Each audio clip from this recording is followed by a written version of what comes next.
Bem-vindos! Olha, a nossa análise de hoje é um desafio, um pouco diferente de tudo que a gente já fez aqui. Recebemos um conjunto de fontes que são, na verdade, estilhaços, pedaços de informação. Pelo que a gente entendeu, são anotações soltas encontradas no arquivo digital antigo, sem nenhuma ordem, sem contexto nenhum.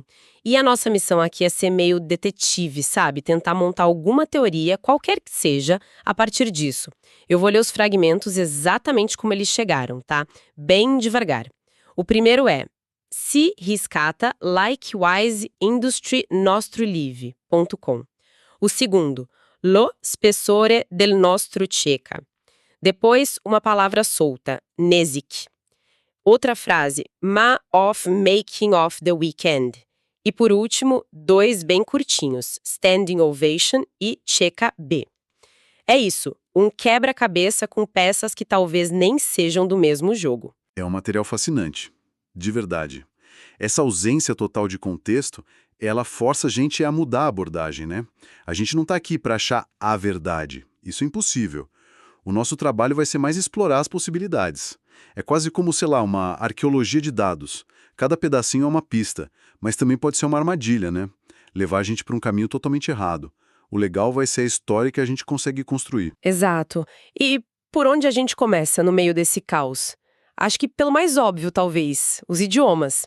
A gente tem italiano e inglês misturados. Vamos separar o que parece ser italiano primeiro. Si riscatta, nostro e lo spessore del nostro ceca. Essa primeira expressão, si riscatta, ela já é muito forte. Muito. Significa se redime, se resgata. Já tem uma história inteira aí, né? Sugere uma queda, uma recuperação. E o nostro, que é nosso, todo isso coletivo. Não é eu me redimo. É nós nos redimimos. Um time, talvez, um grupo. Exato. Mas é a segunda frase que me deixa pensando. Lo spessore del nostro ceca. Lo spessore é a espessura, a profundidade. Então, a profundidade do nosso seca. O problema é essa última palavra. Certo. Ceca. Em italiano, é o feminino de cego. A tradução literal seria a profundidade da nossa cega. O que é poético, mas muito estranho, né? Extremamente. O caminho mais fácil seria pensar que Ceca é um nome. Um nome de projeto, talvez. A profundidade do nosso projeto Ceca. Parece fazer mais sentido. Parece. Mas aí pode ser a armadilha que eu falei. A solução fácil que impede a gente de ver algo mais complexo. E se a tradução literal for a correta? E se for sobre a profundidade do nosso ponto cego? Num contexto de projeto, isso é uma ideia muito, muito forte. Uma falha que a equipe não via. Ah, interessante. Se a gente conecta isso com Siriscata, com a redenção, a história muda. A redenção não é de um fracasso externo, é de uma falha interna, da própria cegueira. Gosto dessa tensão. Então, beleza, temos duas hipóteses para a mesma frase. Uma sobre um projeto, outra sobre um ponto cego. Vamos guardar as duas e olhar os fragmentos em inglês. Likewise Industry, o domínio live.com, a expressão of making of the weekend e, a mais forte de todas, standing ovation. Aqui o tom muda completamente. O italiano é introspectivo, quase filosófico. O inglês é ação, resultado. Industry coloca a gente no mundo do trabalho, dos negócios. Live.com ancora tudo no digital. Pode ser um e-mail, uma plataforma. E Making of the Weekend, a construção do fim de semana. Isso me dá uma imagem muito clara de trabalho intenso, concentrado, uma equipe virando à noite, um sprint para entregar algo rapidíssimo. Uma hackathon, talvez. Exato. E o resultado desse esforço todo? Standing ovation. Aplausos de pé. É o símbolo máximo do sucesso, né? Aprovação total. É, mas aí, aquela tensão que a gente falou volta com tudo. Como que a gente concilia uma história sobre um ponto cego com um final de aplausos de pé? Pois é, não bate. Uma standing ovation é sobre perfeição. Um ponto cego é sobre falha. Será que a ovação foi por eles terem finalmente reconhecido e corrigido o ponto cego? Ou será que, sei lá, essas duas ideias não são da mesma história? A gente pode estar forçando a barra. É a grande questão. Estamos tentando montar um quebra-cabeça só, mas talvez as peças sejam de caixas diferentes. É um quebra-cabeça intelectual. Exige muita criatividade, né? Pensar fora da caixa. Totalmente. Sabe o que isso me lembra? Pessoal que joga RPG. Geralmente é uma galera super criativa, inteligente, que lê bastante. É verdade. Tem essa conexão. A habilidade de construir narrativas, de conectar pontos. E esse perfil, sabe, de quem gosta de desafio, de estratégia, combina muito com quem estuda para provas, para concursos. Sim, vestibular, concurso público, OAB. Residência médica. E falando nisso, se quem está ouvindo é estudante e quer se preparar de verdade, a dica é: entra agora em medicobe.com.br, baixa o app e aproveita o maior banco de questões do Brasil com provas anteriores de todas as instituições, questões comentadas, resumos práticos, aulas completas e flashcards prontos para revisar onde quiser. Ótima dica. E essa ideia de preparação, de ter as ferramentas certas para decifrar um problema, é exatamente o que a gente está tentando fazer aqui. Exato. Voltando para o nosso, seja lá o que for, BogSega ou o Projeto Seca, a gente ainda tem as peças mais estranhas para encaixar. As que sobraram. NESIX e CKB. Sinceramente, NESIC eu não tenho a menor ideia por onde começar. Não parece ser uma palavra. Em língua nenhuma. E é aí que a especulação vira a nossa principal ferramenta. NESIC pode ser um nome, talvez de origem eslava. Um cliente, um membro da equipe. Ou uma sigla, talvez. Um acrônimo, sim. Ou até um erro de digitação de outra palavra. Sem contexto, é um buraco negro no meio da nossa análise. Mas e CKB? CKB parece um pouco mais pé no chão. Minha primeira reação, se a gente seguir a ideia de nome de projeto, é que seria Projeto Seca versão B. Uma segunda tentativa. Um plano B. Essa é a leitura mais direta, com certeza. Mas, e se a gente usar outra lente? A do ponto cego. Se seca é ponto cego, o que seria o B? Em anotações técnicas, B pode ser a abreviação de bug. Peraí. E se não for sobre uma versão B, mas sobre um bug cega?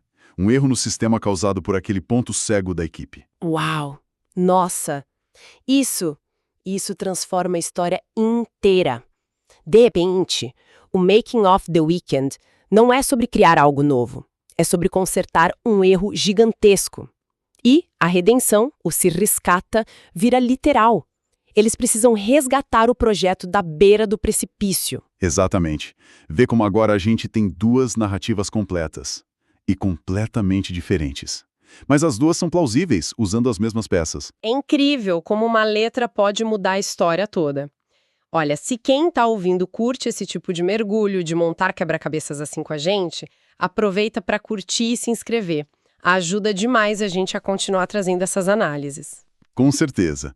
E nos dá um termômetro do que vocês mais gostam de desvendar com a gente. Então, vamos tentar formalizar essas duas histórias que surgiram.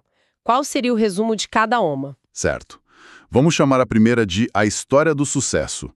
Nessa versão, uma equipe trabalha num projeto chamado Seca. Um projeto com muita profundidade, muito potencial. Eles sentem que esse projeto é uma forma de redenção para eles, profissionalmente falando.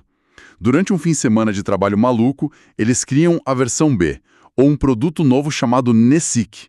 O lançamento, talvez pela plataforma Live.com, é um sucesso tão grande que recebe aplausos de pé. Uma história linear, otimista, de inovação. A narrativa clássica do Vale do Silício, praticamente. Linda e inspiradora. E a segunda versão, a que a gente podia chamar de A História da Crise. Essa é bem mais complexa. Nela, a equipe descobre uma falha gravíssima no projeto, um ponto cego. Esse problema aparece como um bug específico, o CKB. A descoberta joga todo mundo num modo de crise e eles têm o fim de semana para consertar o erro e se redimir. NESIC pode ser o nome do cliente afetado ou do sistema que quebrou. E nesse cenário, a Standing Ovation é a peça que não encaixa direito. É verdade. Como ela se encaixa aí? Bom, pode ter alguns significados. Poderia ser uma ovação de verdade da liderança, por eles terem resolvido a crise em tempo recorde. Uma celebração do conserto, não da criação. Ou Numa leitura mais cínica, poderia ser uma nota irônica. Ah, Algo como: e no final, ainda esperam que a gente seja aplaudido de pé por consertar nosso próprio erro. A palavra likewise, lá do primeiro fragmento, que significa da mesma forma, pode ser a chave aqui. Nossa redenção, da mesma forma que a indústria, celebrada superficialmente. nossa, isso dá uma camada completamente diferente para a história. Deixa de ser sobre sucesso e passa a ser sobre resiliência. E talvez sobre a cultura de aparências do mundo corporativo. E isso leva a uma questão importante. Como que essa análise, essa dualidade toda, se conecta com quem está ouvindo a gente? A conexão é total. Todo dia, todo mundo recebe informação fragmentada. Um e-mail de um colega com um tom estranho, uma mensagem de uma palavra só, um trecho de notícia sem contexto. O que a gente fez aqui, de forma explícita, é o que a nossa mente faz o tempo todo, sem a gente perceber, preencher as lacunas. E o ponto principal não é só que a gente preencha as lacunas, mas como a gente preenche, né? Com as mesmas peças, a gente mostrou que dá para construir um castelo ou uma ruína. Uma história de triunfo ou uma de quase desastre. Exatamente. E a história que a gente escolhe contar, mesmo que inconscientemente, diz muito sobre a gente. Sobre nossas experiências, nosso humor no momento. Essa análise é um lembrete, sabe? De que a primeira interpretação, a mais óbvia, nem sempre é a única. A habilidade de parar e pensar, peraí, que outra história isso aqui poderia contar? É uma ferramenta de pensamento crítico muito poderosa. Perfeito. Então, recapitulando a nossa jornada de hoje, a gente partiu de uma coleção de palavras que podiam ser só lixo digital e, em vez de aceitar o caos, a gente investigou e construiu não uma, mas duas narrativas completamente diferentes e plausíveis. Uma sobre criação e sucesso, a outra sobre crise, conserto e complexidade. E a ideia principal que fica é que o valor disso tudo não é acertar qual era a história certa. Isso é impossível. O valor está no processo. Em desafiar a primeira conclusão, em aceitar que pode haver mais de uma possibilidade, em entender que a incerteza é um convite para explorar, não um beco sem saída. Uma habilidade essencial no mundo que joga informação picada na gente o tempo todo. Sem dúvida. Isso nos deixa com um pensamento final para reflexão. Quando a gente se depara com informações incompletas na nossa vida, seja no trabalho, numa relação, numa notícia, qual é a nossa tendência? A gente pula para preencher os espaços com a história mais otimista, ou com a mais pessimista. Ou, o que é mais difícil, a gente consegue resistir ao impulso de concluir. Tolerar a ambiguidade e dizer para nós mesmos: existem outras histórias possíveis aqui. Eu preciso de mais dados antes de decidir.